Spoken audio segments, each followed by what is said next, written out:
Hello everyone, it's Mike the Circle back with another build. This time we're doing the 1989 Batmobile from, of course, Batman, 1989, the Tim Burton film. This is a recent re-release kit. It comes with, I think it's the same mold that they released back in the day, with some minor things like the resin Batman figure, and some other things which are little accessories that I think came with other re-release kits. Like the little computers that pop up in front of the windshield, um, which I've never seen it do, but if that's an accessory, then whatever. We're not including it in this build. Let's go ahead and show the body. First things first, let's show what it looks like inside of the box, which is the Batman figure, which is attached with this little plastic thing, which we're probably not going to take that out, but just wanted to show that off.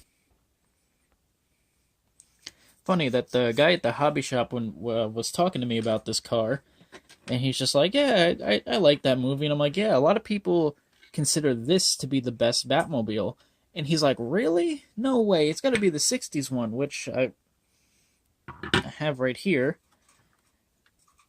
and no, it's this one is genuinely conceived as being the best Batmobile out of every single one. Hey, there go my cat in the background. How you doing?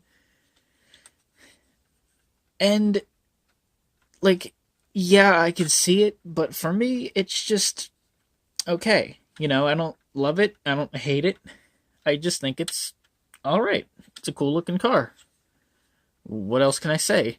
The fact that it was a fiberglass body and they only filmed in backlots means that they didn't drive it very fast, so it didn't really do much.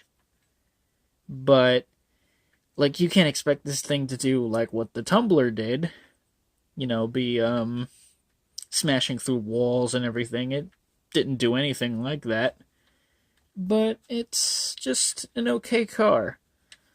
It's not my favorite, and I don't hate it, so I'm just kind of neutral with it. I think it's okay. It's pretty cool. Though I don't know why AMT felt the need to make it where you have to glue these parts in the back of the wings. Why was that necessary? It doesn't make any sense to me. Shouldn't this all just be one mold? I don't know. But they do create a little bit of a seam there, which if I was good at putty and everything, I would fill in, but I'm not good at that, so it's staying like that, so screw it. We're going to be painting it with Tamiya semi-gloss black. Don't do it too glossy unless you're doing the one from Batman Returns, which I think is a much glossier car. To my surprise, there is a lot of chrome in this kit, and I don't think the Batmobile has any chrome on it. The only thing silver, I believe, is the afterburner in the back. And the little two pieces on the side there, I believe, are silver. Oh, maybe the gas caps, too. The gas caps, I think, are silver as well, but I believe that's it. I believe they're just like an aluminum color. I think the front piece is black.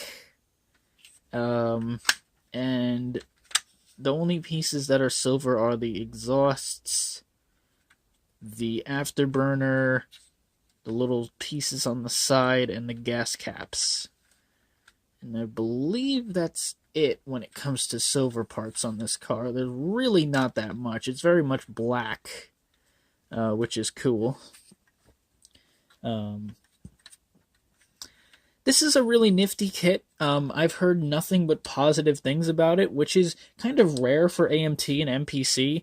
Usually, or Round 2 or whatever, usually their kits are genuinely conceived as bad or really, really awful, and having a lot of flash. And there is some minor flash here and there. It looks like they've cleaned up the mold a little bit more, from what people have said. But this kit, I've heard nothing but good things about, which is pretty interesting, actually. They include these because you could do the one with the machine guns up. I don't really care for that. If you want to do the one with the machine guns, I say maybe buy the Jada diecast, because you could flip them open and have them displayed either way, which is kind of cool. But for me, we're just going to put it on where the machine guns aren't there.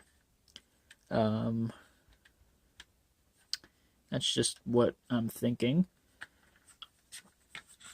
And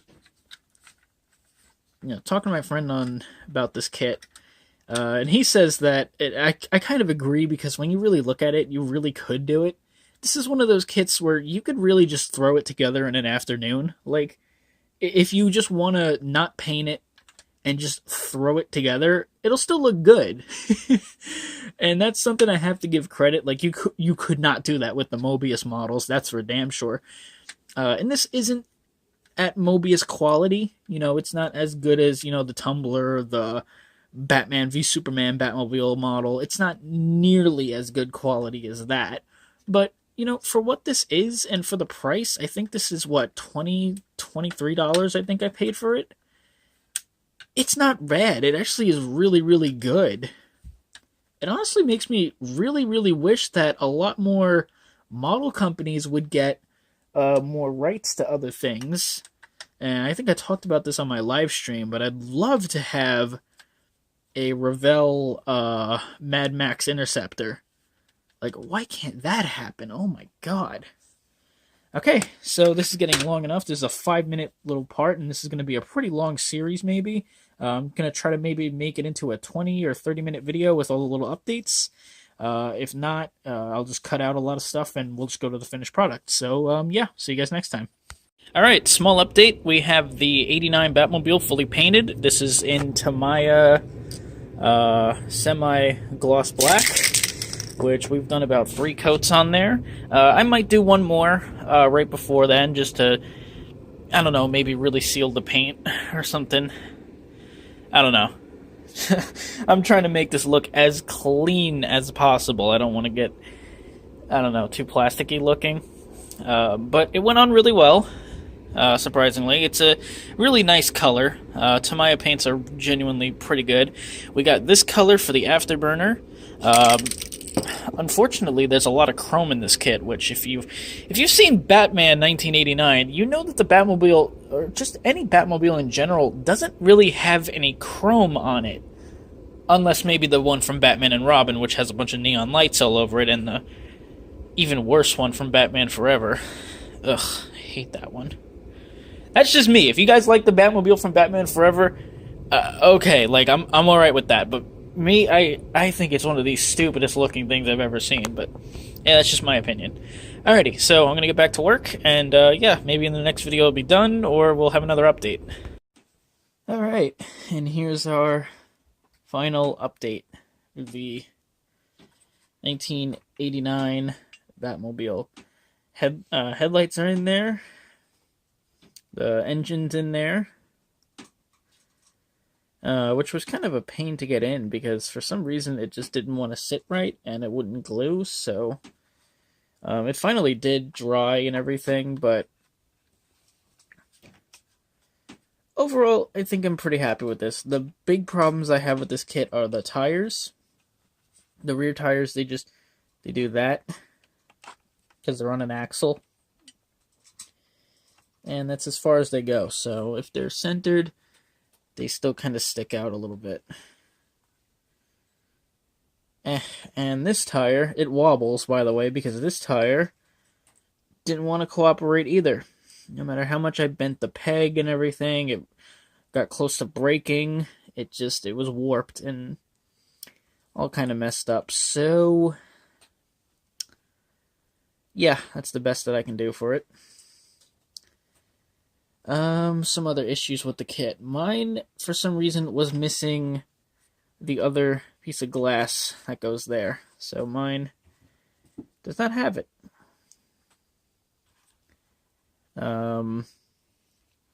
There is an awful lot of chrome in this kit. Not sure why. I guess AMT has some sort of unwritten rule that says, hey, you have to make sure you put that ugly chrome in every single model kit that you make. I don't know. But I'm really shitting on this kit. It's actually a really, really nice kit. It's very simple. It goes together very fast, though. There's only literally like 1.5 pages of instructions to this thing, so compare that to the Tumbler or my Justice League Batmobile that has like 50 pages to put that thing together. And it was a nice break, from all those crazy builds that I was doing with those things. Um, it is painted in Tamiya semi-gloss black. I think I showed that in my last update. This is everyone's favorite Batmobile. And after building it, yeah, I could see why, but it's not my personal favorite. I think it's really nice. Yeah, it definitely has a very supercar look. This almost reminds me of like a Dodge Viper or something. Actually, that might be the perfect platform to build this on. It just has that look to it, the elongated hood, the smaller back kind of thing. It does kind of give off that Dodge Viper kind of vibe to it. I guess maybe you could say Corvette, but I like Vipers better. I'm weird, okay? People like Corvettes, I go with Viper. I'm a weird person, alright? This is, for some reason, in chrome, but I did it black. Another chrome piece, but painted silver. For some weird reason, the kit makes you put these in, and you have to put, like, a box in there as well. Those who have built the kit know what I'm talking about. And, there's no real significance to it.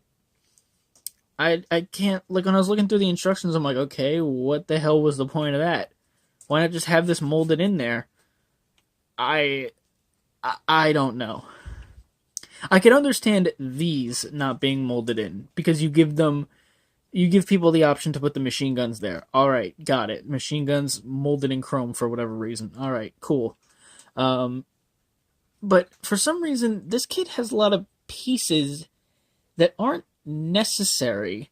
Like, this whole side piece here. This is detachable, and so is this. This is not glued onto the kit either when you get it. It's not molded onto the kit. And it creates this really ugly seam there. I have no idea why AMT thought that was necessary. I don't get it. It's so weird. Oh, let me go ahead and show off the interior. Yeah, but it's not that big of a deal. If you're good at molding and doing the fill-in stuff, you could easily do that, but I can't do that, so whatever. There's my interior. Oh, the shifter. Oh, funny story about that. Now, this kit does come with a shifter. Yeah, after I stripped it of the chrome,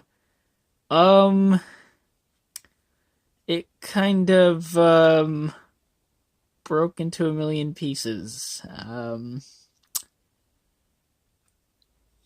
Yeah, long story with that. That just did not happen. So it doesn't have one, so it just has more of a weirder interior look. I don't know, but there's my interior. I do have some of the gauges painted, whatever. But we're just gonna ignore that it doesn't have the weird combinations of shifters in the middle. Just pretend that it's not there. The back with the Ferrari lights.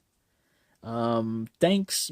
A big shout out to Spencer1984.com for being really helpful when coming up for colors with this vehicle. In the movie, and when I was watching the movie while I was working on this kit, and yes, I do have it. You can buy it on YouTube. I bought it on YouTube, and I couldn't tell if the afterburner was silver. And in some of the promotional pictures, it was, and in some of the photos, it wasn't. And in some replicas, it's silver. And I'm like, what the hell color is this thing? And it's actually much more of like a gunmetal gray kind of color. And that's what I painted mine. So, yeah. A huge shout out to him for helping me out with that, because I was just like, what the hell color is this thing? I did the same color for the engine there. It's a pretty mean looking car. It is really cool, but it's just not my favorite. I actually, I'm going to sound weird here, but I actually like to think that the Batman v Superman / Justice League Batmobile and this one, like, this is an evolution. Hold on, let me go get it. to move these things out of the way. This is the evolution to this. Like they're in the same timeline. I don't know. I know that's probably not actually accurate, but because they have that similar canopy, I don't know. That's just me though. This is quite a long vehicle. If I put the tumbler next to it, I'll just show you what I mean there. Yeah, it's a pretty long car. The tumbler's more short and stubby, but way more armored.